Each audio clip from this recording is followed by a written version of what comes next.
into the Echo Sportscast number 62. I'm Jackson Bull. And I'm Ben Sargent. Chippewa and Scollard clash for the second time this season on the ice, with Chippewa hoping for a bit of a better outcome after a tough start to the season. Meanwhile, the Bears look to maintain their perfect record.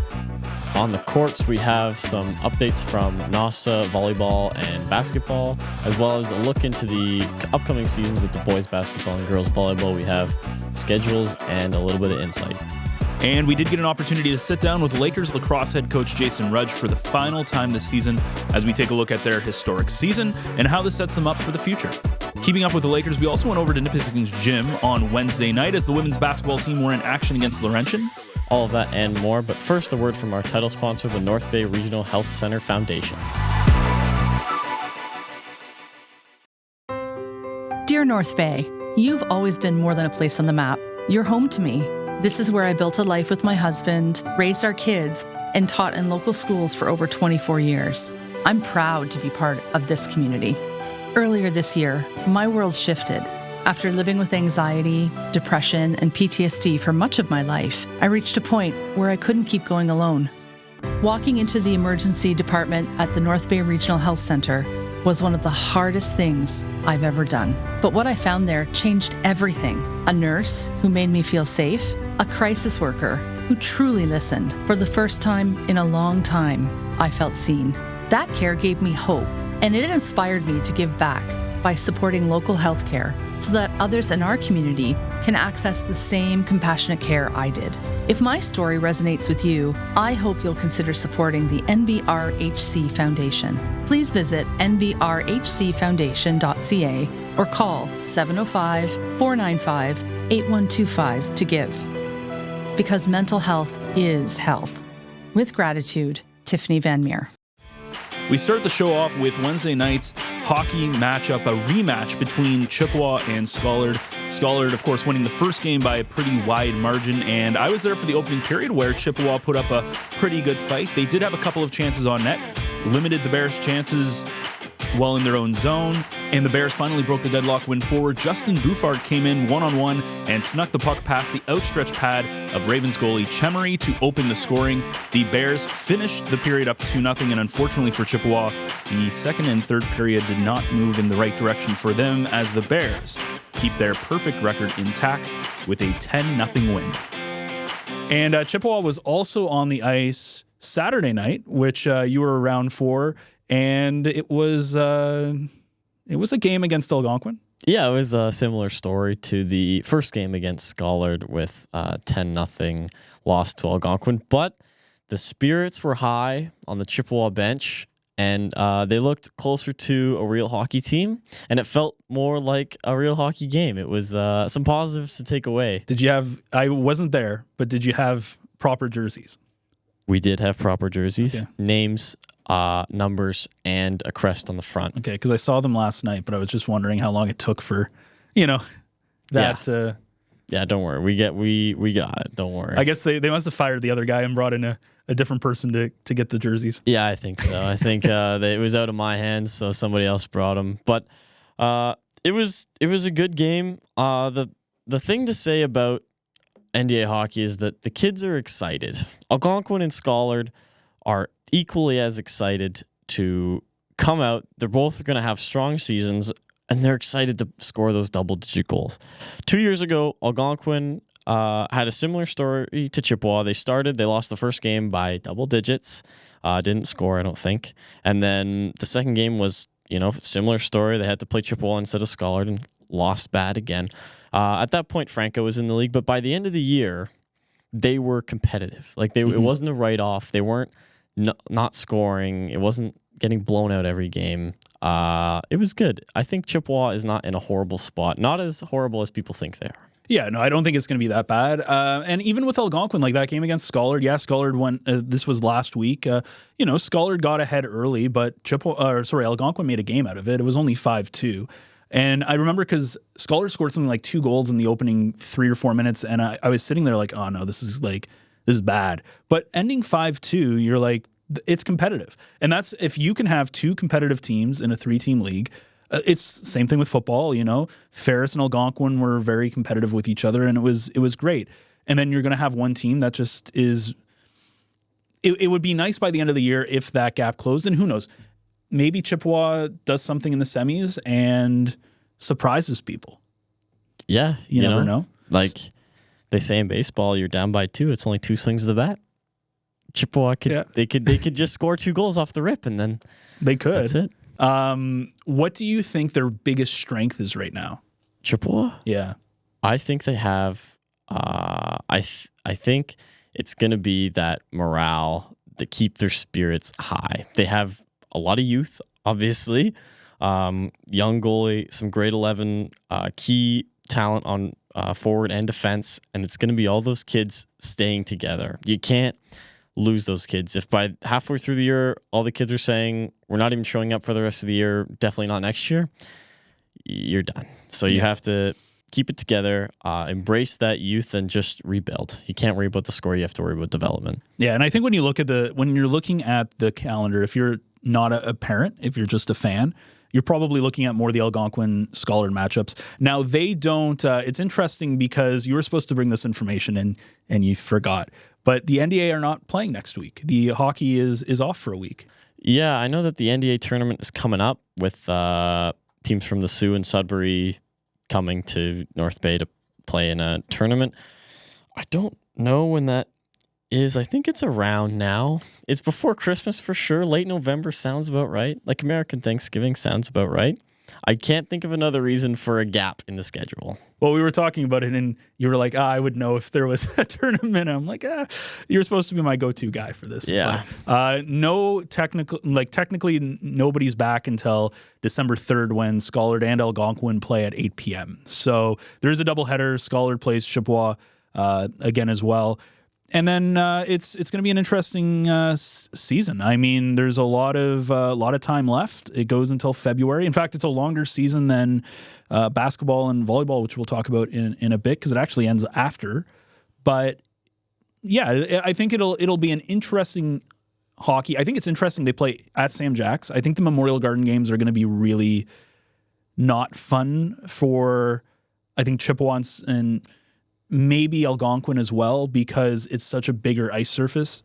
And that's something I've noticed when I've seen the AAA teams play.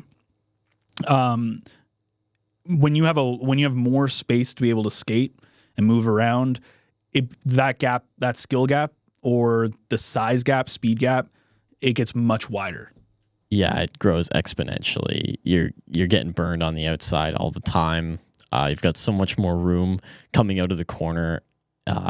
It'll be a tough one. It'll be a tough couple. But it's going to be exciting to continue to watch and see kind of that battle between Algonquin and Scollard. Right now, Scollard definitely has a bit of an advantage, but anything can happen, and that's the way she goes. But the cool thing was there's not just men's hockey. There's also women's hockey, which has been something that has exploded, I would say, in the last decade, especially with the Junior Lakers and what they do on the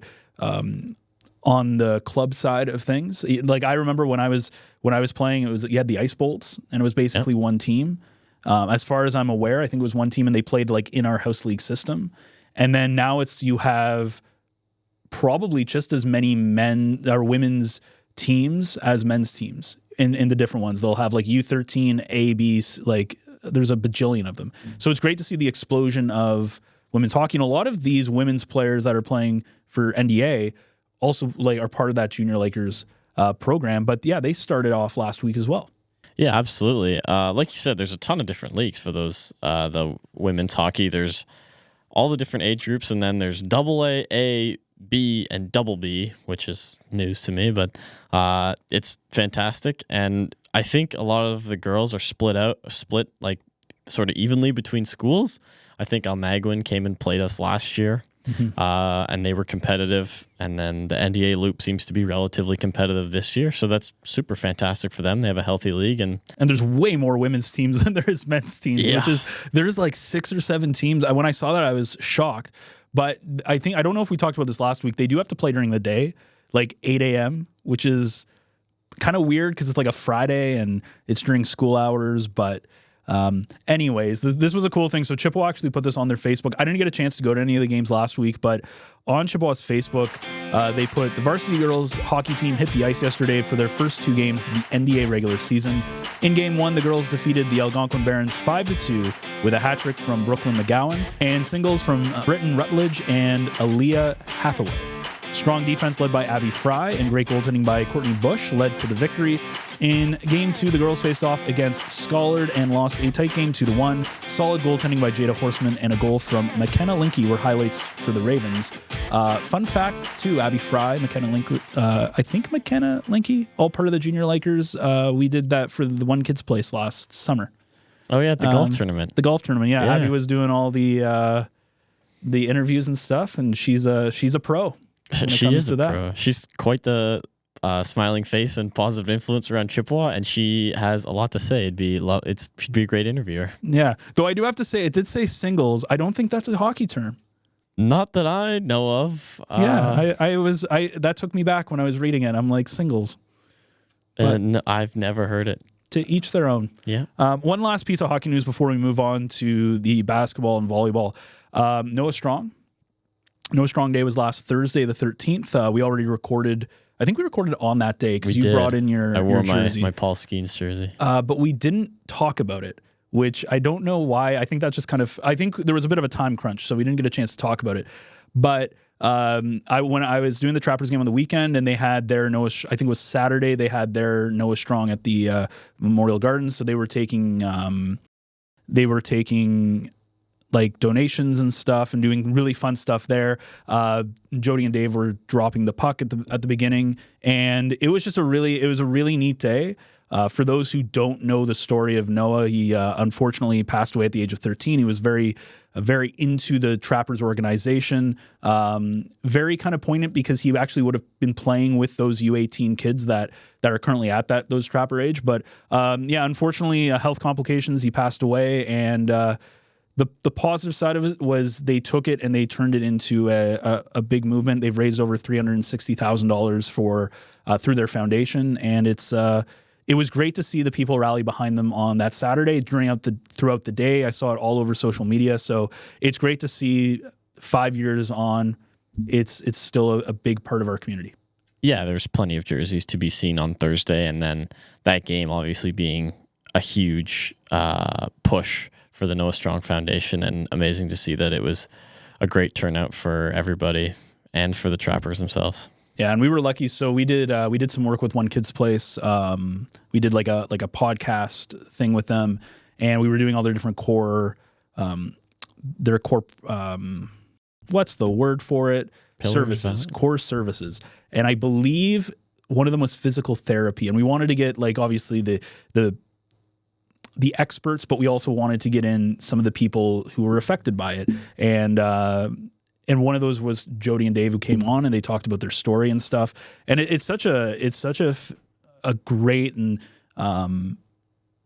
it's one of those stories where it's extremely sad, but like Noah's strength, I guess you could say, was, he took it in stride, and he was a great kid. And I've never heard anybody say anything bad about him or anything like that. So it's just a great kid. I was doing the game with Dr. Rob Graham, who's my color guy, and he had a very strong connection with the family as well.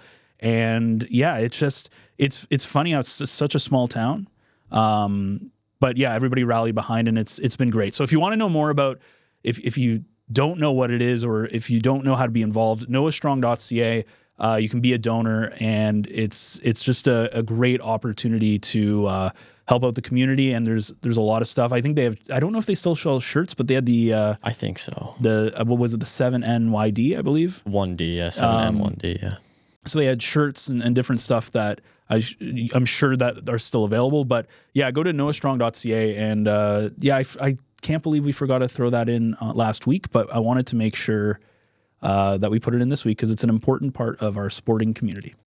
Moving to the basketball court, NOSSA was in Sudbury for the senior girls last weekend. We sent Chippewa and Scollard down to NOSSA. Chippewa had they went 0-2 and were sent home pretty quickly, didn't make the playoffs, but Scollard, I believe, made it all the way to the semi and lost to Cora from Sault Ste. Marie by 4, like 43-39 or 33-29. Cora's like a that. powerhouse school, isn't it? Yeah, just all over the place. They win every sport, it seems like. But good showing from Scollard and good representation from Chippewa for the NDA. But So why did Chippewa get it also? Like how many? I thought they only got one slot for NOSSA, or is it different per? well, I'll talk about it in volleyball too. But the NOSSA is combined for AA and AAA schools. Okay. Because there's so few of them. It's combined, and so that gives us the second entry. Are we considered AAA? Scollard is a AAA school. Chippewa and West Ferris are AA schools. Is that just based on population numbers, size of school population? And Algonquin is a single A school. So a tough time on the senior girls, but it's good to see Scollard go out there. It's not easy. I don't know how we traditionally do at NOSSA in girls basketball, but I know boys basketball usually Ferris is pretty good at NOSSA, but then you see the banners when you go to Ferris's gym. You see all the different banners they've won, but good representation from Scollard, and I'm sure they can be proud of what they did, right? And I think with Chippewa, it'll be maybe going back to the drawing board a little bit. I'm sure there was some stuff from that final series against Scollard and the NOSSA that they can go back and they can kind of figure it out. I guess, is your sister going back or is she done? She'll come back. She'll come back for another year. So There you go. There's a little bit of veteran. Some hope. Yeah. Let's go. There was one other thing, and it was Algonquin, who on the junior side went to NOSSA, and this was on their Facebook. Congratulations to the junior girls basketball team who won another championship over the weekend, this time returning with the NOSSA banner. In the semis, the teams faced the intense Espanola team and won 54-47. Next up, they went against White Pines. They went in trailing from behind by 9 points at half and eventually won 34-33, clinching the championship by 1 point. So congratulations to the junior girls team from Algonquin coming back with the NOSSA banner, which when we get into volleyball, you'll find out is the only banner that was brought back by a North Bay team. So that's a big accomplishment. That's a huge accomplishment, especially because their senior team didn't end up going. It means that their program is in a good spot, and it's great for the girls who won the banner. It's fantastic. Might be dangerous next year, though. Yeah. Might be Algonquin might be a team to beat, because this year they were good, but I would say Scollard definitely was the team to beat in the senior circuit. But the juniors, I mean, well, the senior Scollard Bears were pretty good. Or sorry, the junior Scollard Bears were pretty good. But I would say my hope is Ferris gets a team, which knock on wood they do, and then Algonquin. It could be a very interesting year next year. You could have 4 schools that are like neck and neck. Yeah, that's exciting. But more exciting news is I thought that we were not going to have NDA sports for a bit, but I was wrong. And guess what starts up next week? The boys' season for basketball and the girls' season for volleyball. So we do have the schedule for the boys. On Tuesday the 25th, on the junior side, Scollard Hall hosts Northern at 5 o'clock. Chippewa hosts Franco Cité, also at 5 o'clock. And then on Thursday, West Ferris hosts Scollard, which should be a great matchup, at 6:30. And Northern hosts Franco at 6:30 as well. Over on the senior side, we have things kicking off with Algonquin hosting Mattawa at 5 o'clock at the Algonquin Gym. Scollard will be hosting Northern at 6:30, and Chippewa will be hosting Franco at 6:30 as well. And then on Thursday, a couple of big matchups as well. Mattawa will be hosting Chippewa at 5 o'clock. West Ferris and Scollard, probably the matchup of the week, I would say, 5 o'clock on Thursday, and then Northern hosts Franco at 5 o'clock. And it's going to be an exciting start to basketball. Unfortunately, for the next Sportscast, I won't have the Thursday games in there. I will have the Tuesday, but I'm going to try to make it out, I think, to that Ferris and Scollard game, and then maybe put it in the following Sportscast.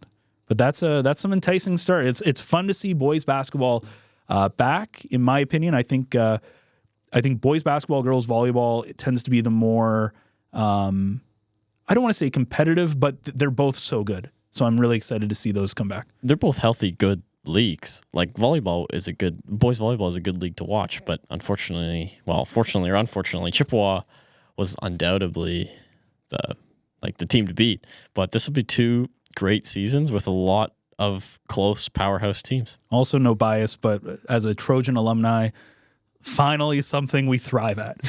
So I don't know. We didn't win anything this so far in the first half of the season. So I'm putting a lot of faith on you, West Ferris, that you're going to get us an OFSA banner. Seidel Thomas won NDA and that is true. Sorry, I should have said team sports. You are correct. Fair. Yes, I meant the major team sports, but you are correct. And we do have a tennis update too, by the way, later on as well. Perfect. Shift to volleyball for the NOSSA. The senior boys, the Chippewa Ravens, the Almighty, did not qualify for OFSA last weekend. That's an awkward. Yeah, they had a tough run in the round robin, but then they beat Scollard in the quarters, which is big for them. And then they ran into a tough Lockerbie team who ended up taking it all. They beat Espanola. Espanola is coached by Nick Hanna, which is a Chippewa alumni. Why is that name so familiar? He might be close to your age. Chippewa alumni, great guy, friend of Chippewa alumni, great guy. Yeah. No, I didn't. Well, I didn't go to I didn't play a lot of sports, so I don't. Maybe Isaac knows him. Yeah, no, he's fantastic, friendly face. So congrats to him. But what's interesting is the Lockerbie champions and in the other semifinal that Espanola played was Horizon. Those are both single A schools who decided to declare up and play in the AA, AAA NOSSA. You can do that? You can do that. You can declare up. You can't declare down, obviously. But it's because in Sudbury, the single A school, MacDonald Cartier, had that single A spot wrapped up. Sort of like Chippewa did for the NDA. There was no beating them. They won their single A NOSSA as well. So the other single A schools moved up to AA and AAA, and clearly it worked out for them. You think it would be the other way around? The team that was going to absolutely destroy single A should be moved up? You'd think so, but they want to. I think they have some OFSA banner, some OFSA championship banner hopes. Yeah. So good for them, but tough for Chippewa. That's tough, especially when you talk to Craig, it's like pretty much OFSA is the expectation. So I know they win NDA, and that's cool, but it's like the work's not done until you get to OFSA. The work isn't done until you win OFSA, really. Have they won OFSA before? Yep, 2021. 2021. Okay. We hosted it. That's right. Yes. We won. Yeah. So that's it's very unfortunate. And when you told me that, when you came in today, I was shocked because of how good a program that is. And unfortunately, sometimes you just run into those teams. And I mean, it's not tournament style, right? So it's you lose. You don't have those outside of a round robin. Like you don't have any sort of leeway in that sense. So very unfortunate for the Chippewa team. Yeah, I'm fairly confident NOSSA's 3 sets and not 5, like best of 3 and not best of 5. But I'm sure they would like another stab at it. But it's not like this was the 1 year or anything. They'll be back. So what's talking about the Chippewa, because you know so much about it. Are they losing a lot of key players, or probably? I'm assuming Rain Bradley. I think he's gone, right? Rain Bradley back again. Yeah, Rain Bradley is only in grade 11 this year. Is he really? Yeah. Is his brother's older then? Yeah, his twin brothers would be grade 14 this year. Heath, and who's the other one? Grayson, that's who I was thinking of. Okay, yeah. Okay, sorry. For some reason, I thought they were twins. That makes more sense. Yeah, it's all coming back. So Chippewa, I don't know if they had any grade 13s. They'll lose Logan, who will go to Nipissing. They had a good split of 12s and 11s. The 12s obviously had a bigger role for a lot of the time. But it depends who you get back. I think they're okay setter-wise. If their setter leaves, that's okay. They've got a good backup. But they're going to need, with Logan gone, you're going to need your left sides. You're going to need your hitters to stay. And then both liberos are in grade 12. Hopefully you keep one of them. Hope one of them's a 5-year kid. I think Gavin Mitchell would be a 5-year kid. I think both of his older brothers were. His oldest brother for sure was a 5-year kid. Super powerhouse for Chippewa volleyball and basketball, just like he is. So I hope they're in good shape. Yeah, so that makes things interesting though for Scollard and Algonquin, who were right on the cusp of, really they were the second and third team. Franco was kind of there. Obviously, I think they fell to Ferris, which was in my opinion like a huge win for that program. But it starts opening the door a little bit. I think maybe not a 7-peat. I don't think the 7-peat is guaranteed. No, I would agree. And I think and I'm sure like Craig's we talked about he's an intense coach in a good way. So I'm sure he's not going to let his players be lax about it. And if they don't play the way that he wants to play, I can't see them in the regular season having issues. But you take a game off in the playoffs, anything can happen. And I think if you're Scollard Algonquin, you're looking at that in a positive way. You look at maybe it's your turn to get to NOSSA. Yeah, and in a motivational way, not a heartbreaking one. Those returning players, grade 11 and 12, will not forget what happened, and Craig will not let them forget what happened. And again, NDA is not a big deal for them. Like they've been there, they've done that. Like when we talked, to Drayden, it was his fourth in a row, right? Yeah. Like all of those, like any person who wasn't a first year kid has won a lot. So that brings us over now to boys, I guess girls volleyball, not boys volleyball, but girls volleyball, because that's starting as well. And you got to give us a little insight into the girls and what's going on there. The girls last year, Chippewa hosted OFSA for girls, so their team went, but they lost a lot of their grade 12s. So I don't know how they're going to be. Normally, these are where Franco comes in. Franco's got a good girls program. They often send players to like post-secondary, like the OCAA, stuff like that. It's tough with the rise of club volleyball, with the Vision and the Panthers, the Youth Panthers, and then the Lakers, the Junior Laker volleyball. I am out of touch a little bit with which schools are going to be the powerhouse school. I imagine Scollard will be pretty good. Algonquin will be pretty good. I think Scollard would be the team to beat if I had to guess. There's a lot of, it's interesting there's a lot, I feel like club sports have really blown up in the last, because it used to be just high school or bust for the most part, outside of hockey, because it's hockey. But like baseball, we've seen that. You always had house league, but then you had like a very limited amount of rep teams, and now you have the Panthers, and they have like a bajillion rep teams now, and it's a very tight-knit rep program. Same thing with, as you said, volleyball. And it's year round now. It's not something because of the dome. A lot of the baseball stuff's year round. A lot of the soccer stuff's year round. So yeah, it's interesting how club sports can influence NDA sports. And I don't think in a negative way. I don't think club sports are ever taking away from the NDA. But it is interesting how it's giving us a more competitive. I think it's giving us more of a competitive NDA. Yeah, I think so. I think it's definitely giving us more competitive NOSSAs and OFSAs, and NDA too. Just those extra touches, extra reps, extra experience is huge. Yeah, and it also depends, again, it's all about the amount of work that the coaches always put in. Like, even if you don't do anything as a coach, right, and you don't put in any extra work, it's still a lot of work, right? Yeah. And then you get those people who go above them, like the Craigs, or Tyler at Scollard with the hockey, or Ryan with Algonquin, even the stuff that Mark Robertson does with the Trojans and hockey, and football. These people go the extra mile to like create programs. It's a lot of work. And again, we're talking to Ryan. It's like he eats and breathes and lives, and all his players do, from like the summer until you get to the fall.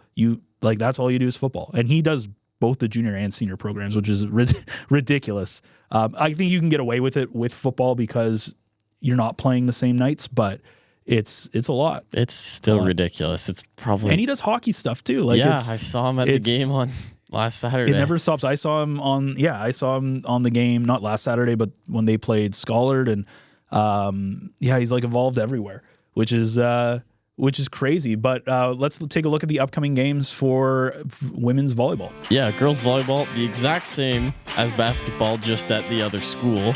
So on the junior side, on Tuesday, we have Northern hosting Scollard at 5 o'clock and Franco hosting Chippewa at 5 o'clock. And then on the Thursday, Scollard hosting West Ferris at 6:30 and Franco hosting Northern at 5:30. And then on the senior side, on Tuesday, 3 games. West Ferris hosts Mattawa at 5, Northern hosts Scollard at 6:30, and Franco hosts Chippewa at 6:30. Then on Thursday, Mattawa hosts Chippewa at 5, Scollard hosts West Ferris at 5, and Franco hosts Northern at 4. One little tennis update coming in from Algonquin was a little congratulations they wanted to throw to Jacob Fry and Mila Koch, who competed in their final OFSA tennis championship on November 10th and 11th. And they played with passion and tenacity, but despite their best efforts, they lost their final match in a tiebreak. And that is a very unfortunate for them, but I'm sure a great experience. And I wonder if Jacob got any sort of flack at all for the fact he wasn't there for the final when a certain Chippewa player was. I probably some, but I imagine the vibe down there was that Cohen was crazy. Yeah, probably. Yeah. But I imagine now that once he got home, it was like maybe a little bit of questions. Yeah, but honestly, congratulations to both Jacob and Milo. That's awesome. They played well when they were here, and it's always an honor to be able to represent your school and do it well at the OFSA level. So, congratulations to both of them and to all of the different tennis players who were able to go off to OFSA, go off to NOSSA, and have success. Represent NDA well. Yep. So this was kind of a neat thing. We got to do this. We personally got to do this once before at the beginning of the season. I went up to the Nipissing field to talk to him later, and we get to once again sit down with Jason Rudge, who was he's the head coach of the Lakers lacrosse, because what a historic season for the lacrosse team. They got all the way to the finals of the Piscataway Cup, and then unfortunately fell to Guelph. But what a season for them. Yeah, he had mentioned that they were pre-ranked 12th, and he mentioned that at the start of the year too. And I just sort of forgot that, like 12th out of 14. Yeah, they finished the opposite in 2nd out of 14. Yeah, and they crushed the beginning of the year. It helped them a lot because they went 2-3 on the road, but they looked really good. And then not to just do that, but then beat University of Toronto, get to the Piscataway Cup, beat Queens, get all the way there, play in a snowstorm. And honestly, like I'm telling you, TSN had that, and I mentioned it in the interview, but TSN had that short, and that's huge exposure for your team. It is huge. You and Jason talked about it, and it like just for recruitment, like now the recruits are gonna want to come here, they want to do what we did, and they want to try and win it. Just saying, I looked outside, not a lot of snow out there. Nope, and we 6-0 at home, like Jason said. So, all right, let's throw it over to our interview with Jason. It's almost that time of year. Early mornings at the rink, fresh notebooks and backpacks, and a community gearing up for another great season of varsity sports. At Source for Sports North Bay, we're proud to be part of it all. Whether it's finding your kid's first pair of skates, gearing up for tryouts, or outfitting your team for the season ahead, we've got you covered. Because here, we're not just a sports store, we're neighbors, coaches, teammates, and fans. And we're proud to cheer you on every shift, step, and stride of the way. Visit Source for Sports North Bay at 1321 Fisher Street and let us help you along your way. We're here with Jason Rudge. Jason, we talked to you a couple of times this season, so this is, I think, the third time now. Your season is fully completed now, and what a run. So back at the beginning of the year, we talked about it. We talked about your upcoming season. In your wildest dreams, did you think like getting all the way to the Piscataway Cup finals, playing in the snow, playing in winter conditions? Did you have any idea this was going to happen this year? No, like for sure. Like that's always the goal going into it. And you hope to be there. But as you go through the season, it looked more and more promising.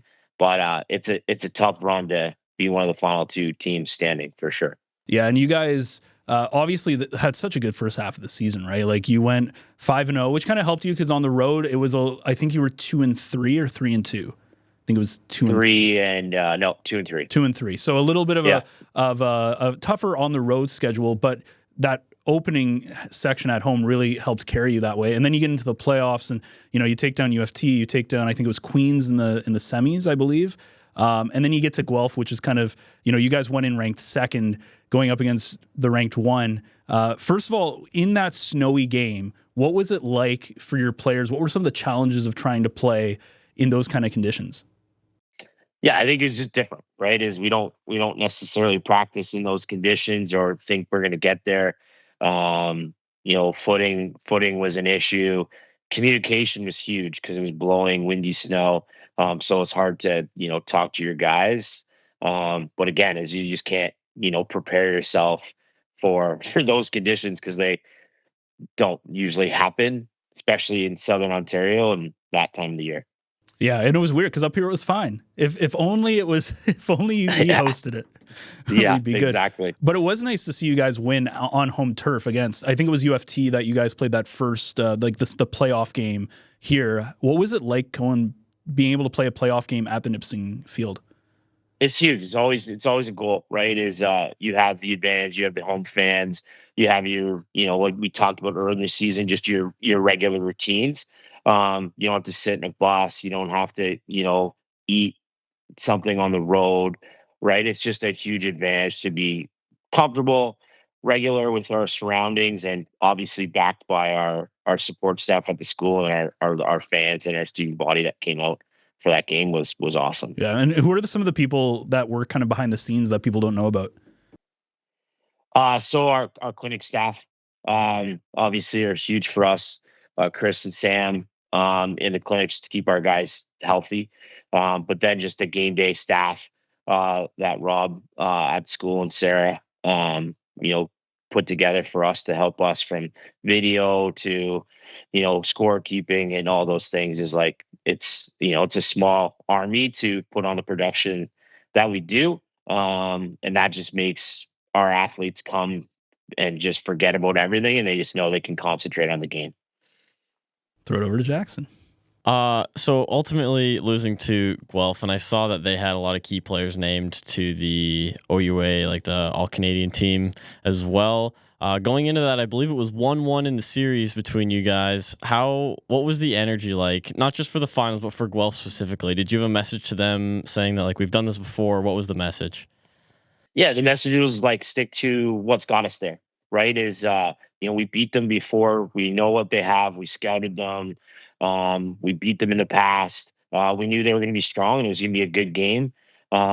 We can't predict they're playing in the conditions that we're playing in.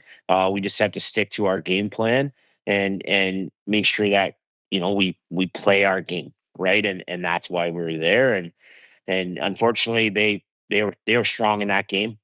Came out buzzing and, got ahead and we just couldn't fight back.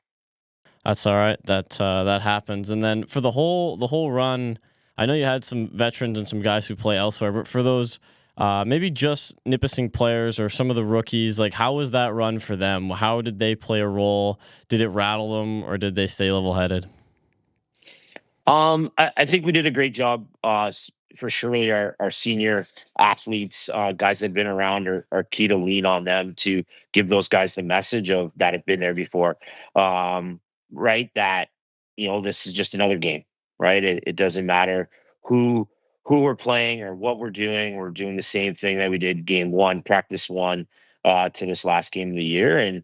And just having that, senior body or older team, I guess you could say we had, was great because it could just bring those younger guys along and those younger guys just built, confidence throughout the year, and were huge factors, in our run, right, and how we got to the final. Absolutely. And so for sure a successful season for you guys. And like you said, you have an older team. How does the team look going forward? How do you continue to develop the program, especially after a second place finish? Yeah. So we're lucky we're older, but we still have, I'd say 95% of our team coming back next year, which is positive, right? As we can continue to grow. And then it's the job for me and my coaching staff to keep those, recruits coming in, right? Is, the day after we lost, it was, back on the grind. It was, reaching out to recruits, letting them know what we're doing, what we want them to be part of, and how they can come help us to get to win that final game. Right? Is that's the goal, and I think our guys coming out of it, they got the taste of being there because we've never been there before. And now they've got that hunger to, how can we get there again and finish on the other side, right? It's never fun watching the other team celebrate, but I think my message to the guys after that game was we're here, right? We were one of the final two teams standing. We beat out a lot of teams to get here. So historical season for Nipissing program. They're proud. They were part of it, and they should be proud of themselves. But again, it's how do we get back here? Yeah. Do you think that do you view this like internally as a staff as a Cinderella run, or more like you deserve to be here in the next couple of years and you expect to be you expect the program to continue to be in that final or right there? Yeah, I think a lot of people think it's Cinderella run. Especially being ranked, 12th out of 14 going in our pre-rankings. Obviously, nobody saw us being there, but I knew the roster we had, and if we were able to do what we did, put together the right guys, coach them, come together, I knew it was possible for us to be there. And having all these guys back, it's just continued, right? I think we're going to be there, for at least the next couple of years. And it's our job as coaching staff to continue to bring in those recruits to keep that success going. And this has got to help you, right? Like as soon as you get, you've got eyes on you. TSN had like a short that went out that had like 150,000 views or something about this winter game, like the winter lacrosse. So you get all these eyes now on you from a national standpoint and from the lacrosse world. This has got to make recruitment a little bit easier. It puts your name on the map a little bit more. Do you think that's going to play a factor into the next couple of years? 100%, right? As now we're one of the teams. We're always handcuffed just being North Bay, being a smaller school, limited programs. As I talk to recruits, sometimes we just don't have the programs they want. And, we have to understand that they're, student athletes for a reason. And that's the more important reason why they're coming, to get the education. But I'm talking to a lot of athletes and my coaching staff that we probably wouldn't have been able to talk to before, right? As they're reaching out. I know our, Instagram gained a whole whack of followers. Athletes are reaching out to us via email, DMs, all that stuff. So it's exciting for the program and for the school for sure. Yeah, people love an underdog story, right? Which is always a great thing. And then you deserve it. Like this isn't like a fluke or anything like that. This is like a deserved moment, it's awesome to see as well, because North Bay, I think we've talked about this before, like North Bay is such an interesting city because you have to get people here and then once they experience it, they love it. Especially people who are coming from the university and stuff. So I think that's something, talking to different people within Canada or Nipissing, that's kind of the hard thing is trying to just get them up here. And then once they're up here, they're kind of sold, which is, for sure. We almost have, if we get a recruit on campus, they see our facilities, they see what we got going on, meet our athletes. I think we're at like 95% rate of them committing to us right away once we get them on campus. Again, it is sometimes a challenge to get their parents to drive them up, but we try to sell it and make it worth their while. And look, it doesn't snow up here in November, so I'm just saying, you don't have to go down to Queens to Kingston area, and let's just say it. The Piscataway Cup was up here, you wouldn't have had that snow game. We'd be in good shape. Yeah, for sure. I think it's really like beautiful and like perfect to see in sports when your program comes together. Like, obviously, we're not like a lacrosse school, but now we have a legitimate lacrosse program, and that's what you want to see as a coach. That's what you want to see as a student, and like just as a part of Nipissing as a whole. It's just all the pieces coming together. I think that's fantastic. Yeah, and again, is a lot of credit. It's kind of cliche, but how they had that big World Series in the Toronto Blue Jays and how all those guys were tight. That's a lacrosse group, right? Is we've been like that for the last couple of years, and those guys want to battle for each other. And when they're part of something special, it just, they go to work a little bit harder, right? They want to be there for their teammates, their buddies, everybody from our, backup goalies to our starting faceoff guy. We were a 29-man roster, and all 29 guys had for surely all impact on that run this year. Yeah. So before we let you go, because we don't want to take up too much of your time, all-Canadian team, you got a couple of guys who were named to that. Jason Knox, Zach Tarr, and then Callum Jeffrey, who we spoke with earlier in the season, all named to that all-Canadian team. You said that there's more accolades coming. We can't really talk about it yet, but they'll be announced shortly. Just talk a little bit about those three gentlemen who got pretty much the highest honor you could kind of get in like the kind of post-season awards. Yeah, for sure. So we can go back to all bag getaway team, so the tournament team for the championship weekend. We had two of those athletes plus a second year Caleb Bosworth, who won all bag getaway team, which is a great honor as you kind of have to be late in that tournament to be recognized on that. And then just the three athletes, so Jason, Zach, and Callum. It's just great for the seasons they put together, and for a smaller school, for those guys to produce on a regular basis and be recognized by their peers and the coaches in the league is huge, right? Again, it gives just more eyes on our program that we're doing the right things. We're producing great lacrosse players, great athletes, but also great human beings. Biggest takeaway from this season, I think, for you as a coach, and then for you as a team that you think is going to kind of stick with you guys going into next year? Being in the finals, right? I think believing that we talked about having that winning mindset all year is huge, right? I think the guys got the taste of it, and they're hungry for more. They want to win that final game. It's great to be there, but obviously it's tough to watch the other team celebrate. But also on the flip side is just we went 6-0 at home, right?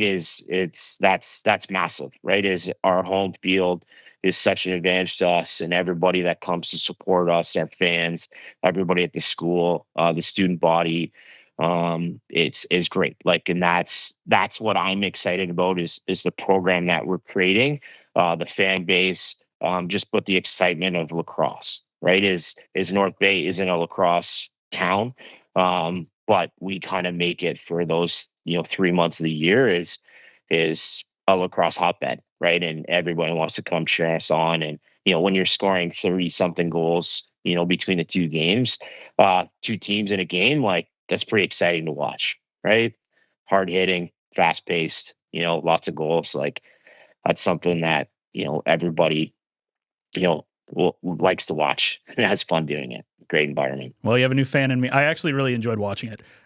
Still have no idea what the penalties are or why people blow the whistle, but you know what? It's just fun to watch. So congratulations, Jason, on your season. Good luck next year, and I'm super excited to be able to cover it next year and see where you guys go.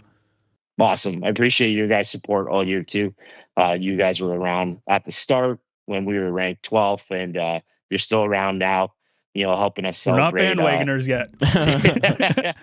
Helping us celebrate that historical season that we had, and hopefully we can keep it going next year. Yeah, hopefully when we talk next year, you'll be holding the cup. There you go. I like it. So another bit of Lakers coverage we've got. You went out on Wednesday night to catch some women's basketball. Yeah, I watched the first half as they took on the Highway 17 rivals, the Laurentian Voyageurs. And it was a good game all around, good first half. We battled hard in the second quarter. I think we were down 21-9, and then going into the half, it was 25-19. So a good second quarter from the Lady Lakers, but they ended up falling 60-44. Yeah, a bit tough, but they've had a good season so far. They had some struggles last year, but it's good to see them get back onto the winning track this year. They had a bit of a slow start, but a couple of back-to-back wins, and now all of a sudden they're kind of right there. They're 3-6 this year, so they are second last in the East. But there is, I think there's some good things that you've seen out of that program. Yeah, absolutely. And 3-6 sounds bad on paper, but it's only 3 games and slow start. They can definitely bring it back. The women's are back in action tonight to face York at home at 6 p.m. The men were also in action on Wednesday evening. They fell to Laurentian 82-71. They are also back in action tonight to face York at 8 p.m. at home. So men's hockey, the team was at home to face McGill, where they won 6-2, and then they went over to Ottawa on Sunday, played Carleton, and lost 2-1 in overtime.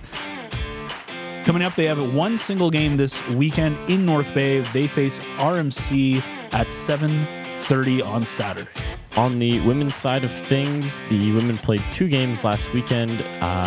They lost a close one to TMU at home, 2-1 on Friday, and then bounced back against Ontario Tech and beat them 7-0 on the Saturday.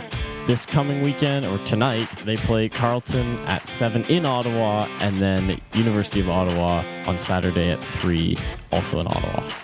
The men's were back in action after taking a week off. They were on the road in Kingston to face Queens. They won the first game on Friday 3-2, and then fell 3-2 on the Saturday. They are back in action tonight, 5:30 in Toronto to face U of T, and then Saturday at 2 p.m. they are facing them again. On the women's side of the volleyball court, the exact opposite happened on last Friday. They lost 3-0 to Queens, and then on Saturday beat them in straight sets. And then this weekend coming up, same thing as the men's, they play University of Toronto on Friday at 7, and then University of Toronto on Saturday at 3:30. On the Panthers side in basketball, there was only the one game. It was on Sunday when they hosted St. Clair, and the Canadore team lost 106-63. They are back in action on Saturday on the road in Ancaster to face Redeemer at 6 o'clock, and then on Sunday at 1 o'clock, they're in Brampton to face Sheridan. On the volleyball side for the Canada men's Panthers, they went and played Georgian on Saturday and lost 3-1. Upcoming on this Saturday, they play at Fleming in Peterborough at 4 o'clock. And then on Sunday, they play in Belleville against Loyalist at 3 o'clock. And the women's also fell to Georgian. They are on the road the same as the men. Saturday, 2 o'clock to face Fleming, and then 1 o'clock on Sunday to face Loyalist. And that is Sportscast number 62. I keep forgetting them. Do we get to the end of these and I forget what number we're on? Yeah. I don't know. Well, I'm hoping to get up I'm going to be fair. Dave started the whole number system, and I just kind of had to go with it, and now we just got to have to keep it going. So I'm forever stuck in this number system that I just have a terrible memory. It's not a bad system. I like that I can track how many weeks I've done it. That's how many weeks have you done it? Because I don't remember. I believe it's 11 this week. You just said you could track them. I could. You said that as if I was? Yeah, you said that as if you knew off the top of your head and you go, I don't remember. No, I do want to ask you, how many weeks until you stopped listening to your own show? Oh, I don't. Well, okay, I have to listen to it because I need to review it. If I don't really listen to our stuff because I do it anyways. Yeah. So I don't normally listen to our shows because I'm already in the thick of it, putting them together, and then they go out. So I'm kind of I listen to them twice because I have to record it and then I have to edit it. So I guess you could say twice. I listen to every show twice. This one 3 times because I have to review it again afterwards. Perfect. I also listened to it twice. So this is my Sportscast quick math 186 for me. Wow. But next week it's nice. NDA, it's not just hockey. Well, there is no hockey. We don't know why there's no hockey because somebody didn't come prepared, but oops, just like the jerseys all over again. And you're just going to run right over. Yeah. But they will be back in 2 weeks, but we do have some exciting stuff, which will be girls volleyball, men's basketball. It'll be exciting to get some people in. We're going to get some cool guests in as well. We want to talk to some of the hockey coaches. That's Jackson's job. He's going to get us the in there. We're going to get your dad on. Oh, yeah. And that's what I'm excited. I think that might be the Christmas episode when we're all gone. Yeah, we talk don't know. Hockey, badminton, history. Oh, boy. Oh, it's going to be great. Yeah. And we got, a whole lot. We're going to try and get some Panther coaches and players in, and it's going to be fun. It's going to be some good stuff coming up over the next couple months, and we're excited to bring it to you. So thank you so much for listening. If you have any suggestions or if you want something covered or anything like that, just send it over to me. My email, ben@northbayecho.ca. You can also hit us up on socials. Our @ is just North Bay Echo. Just send us a message. I will try to do my best to get back to you, or try to cover your sport, or do the best that we can. If you have results or anything like that, just shoot it our way and we'll do our best to cover it. I'm Ben Sargent. I'm Jackson Bull. Thank you so much for listening. Don't forget to like, share, and subscribe, and we'll see you all next week.